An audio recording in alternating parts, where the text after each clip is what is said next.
M. Martel, bonjour. Bonjour à vous, merci d'être ici. M. Martel, vous avez présenté aujourd'hui un nouveau candidat. Effectivement, c'est un candidat qui semble très en forme, très sportif. Ça en prend un petit peu, ça prend un petit peu de cette allure sportive-là pour mener une campagne électorale, non?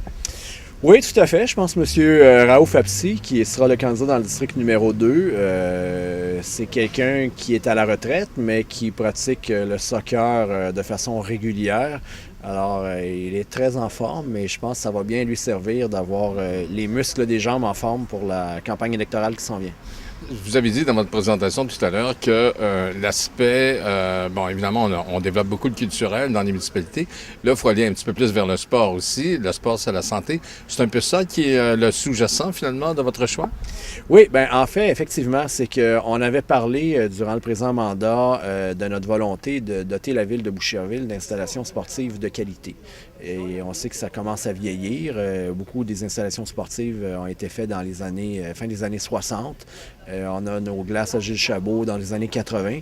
Alors, on avait amorcé la réflexion, la démarche de doter la ville de Boucherville d'infrastructures sportives de qualité qui respectent également la capacité de payer de la population. C'est pour ça que pour les 2 glaces additionnelles à Gilles Chabot, c'est un organisme à but non lucratif qui se finance avec son banquier, qui en assume la dette.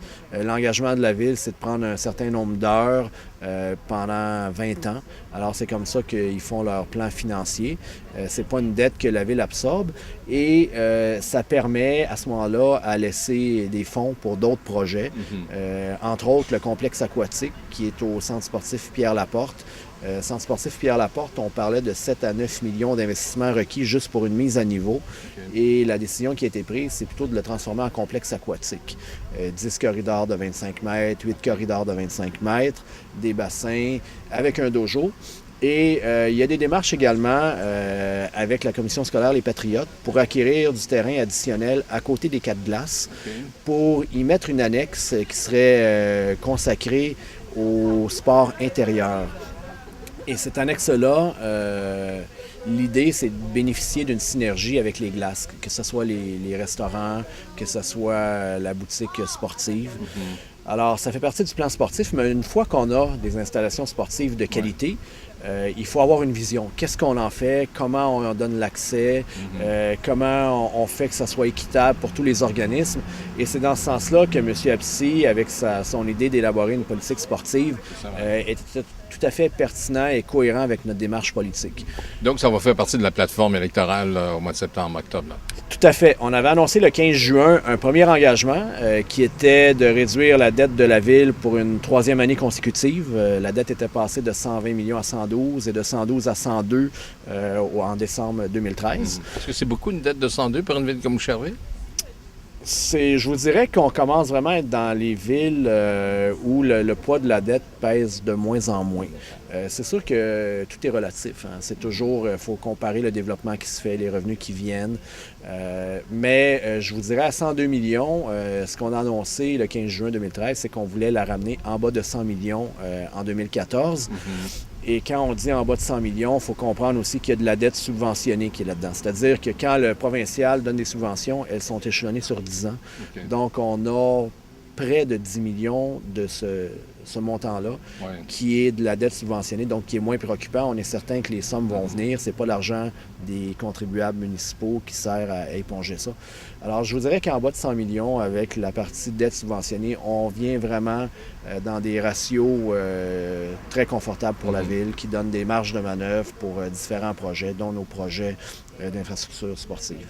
Excellent. Dites-moi, est-ce que vous avez commencé à faire un peu de porte-à-porte? Est-ce que les conseillers présents, sortants, qui se représentent comme candidats et les nouveaux candidats ont commencé à faire du porte-à-porte? Quel est le pouls de la population face à votre administration depuis les 4 dernières années? Je vous dirais, il n'y a pas eu de porte-à-porte comme tel. Ce qu'on a annoncé le 15 juin, c'est qu'on prenait l'été comme moment pour rencontrer les citoyens, que ce soit les organismes, les citoyens individuels, de façon à aller chercher des idées, des suggestions, des commentaires pour l'élaboration de la plateforme électorale.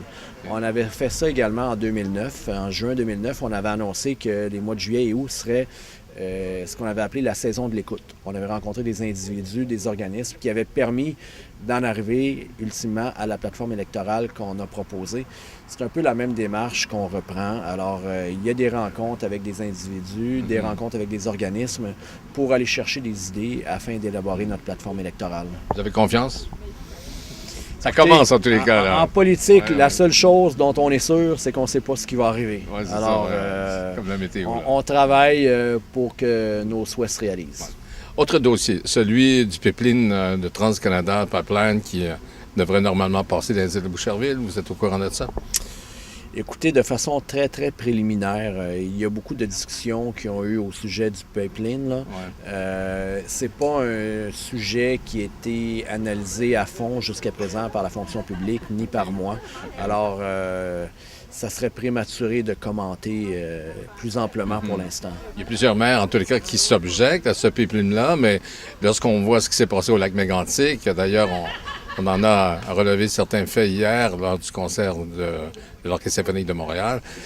Est-ce qu'un pipeline, justement, ça pourrait pas régler ce problème-là, non? Je vous dirais que ce qui est arrivé à lac Mégantic, effectivement, ça fait réfléchir. Parce que des solutions parfaites, il n'y en a jamais.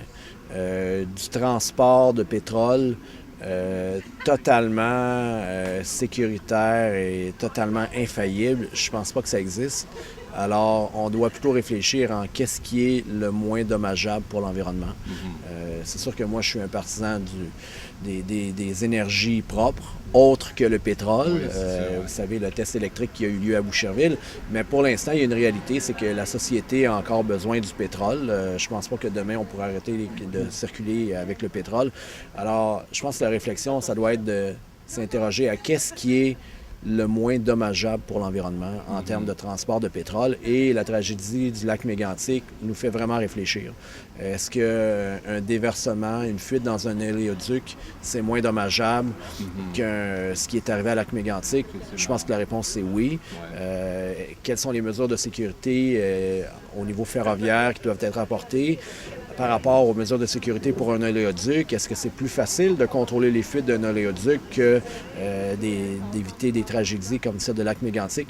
Ça fait partie de la réflexion, mais certainement, ceux qui s'opposaient farouchement à tout projet d'oléoduc, probablement que ça va un peu changer la donne et qu'il y a un regard différent qui sera posé. Ça va changer la philosophie.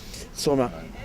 Dites-moi, hier, vous avez souligné, bien sûr, le décès de Laurie-Ève à la piscine lors de cette journée orageuse, en fait. Donc, évidemment, ici à Boucherville, on a des arbres qui sont centenaires et même plus. Est-ce qu'il y a un monitoring, finalement, de la qualité des arbres pour pas qu'il y ait d'autres mésaventures comme celle-là qui se produisent? Le cas, par exemple, j'ai vu que sur votre terrain aussi, ça a flanché un petit peu, les arbres. Est-ce qu'il y a une politique de monitoring des arbres? Bien, il y a un suivi qui se fait par la fonction publique. Régulièrement, il y a des arbres qui ne sont pas sains, qui sont abattus. Ce drame-là va nous inciter à être encore plus vigilants. Il y a une enquête en cours par la CSST. Alors, on a bien hâte de connaître les conclusions de cette enquête-là. À prime abord, on semble indiquer que l'arbre en question, d'où la branche provenait, là, qui a entraîné le décès de Laurie-Ève Cormier, ça semble indiquer que c'était un arbre qui était quand même relativement sain, en bon état, que ça serait plus la force du vent. Alors, il faudra, suite aux conclusions de la CSST, voir quelle est la démarche qu'on peut entreprendre. Et vous pouvez être certain que la Ville collabore pleinement à l'enquête et qu'on ne lésinera pas sur ce qui est requis. Est-ce que ça impliquera de couper tous les arbres? Je pense pas que c'est la solution. Les arbres, c'est bon pour la santé, ça fait de l'ombre. On parle d'une piscine dans le cas de Laurie-Ève Cormier, mais il y a des parcs aussi où les jeunes pratiquent des sports. Par exemple, mes filles jouent au parc de la mairie au soccer 2 fois par semaine. Il y a des arbres. Je ne crois pas que la solution, ce soit d'abattre tous les arbres. Peut-être un monitoring plus rigoureux. En tout cas, on verra qu'est-ce qui est suggéré, recommandé par la CSST.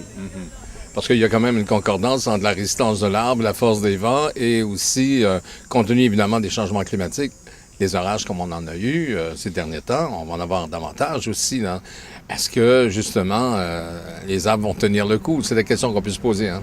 Tout à fait. Effectivement, C'est pas farfelu de croire qu'avec le réchauffement climatique, les vents puissent être de plus en plus forts. Alors, ça fera partie de la réflexion. Je vous dirais, on est ici aujourd'hui sur mon terrain, ma résidence privée, et j'ai 6 arbres qui ont été affectés par les vents du 19 juillet. J'ai environ 8 cordes de bois que ça a donné. C'est une première depuis que j'habite ici en 2008. Vous allez chauffer cet hiver? Cet hiver et les prochains hivers. C'est ça. Bien, écoutez, M. le maire, on va se revoir d'ici le déclenchement officiel de la campagne électorale parce que c'est pas encore déclenché. Non, c'est pas encore déclenché. C'est seulement vers la fin septembre. Alors, merci beaucoup à vous d'avoir été là. On apprécie beaucoup que vous veniez couvrir les événements qui se passent à Boucherville. D'ailleurs, vous étiez au concert de l'OSM hier. Oui. Alors, merci de votre présence. Ça fait plaisir. Au revoir.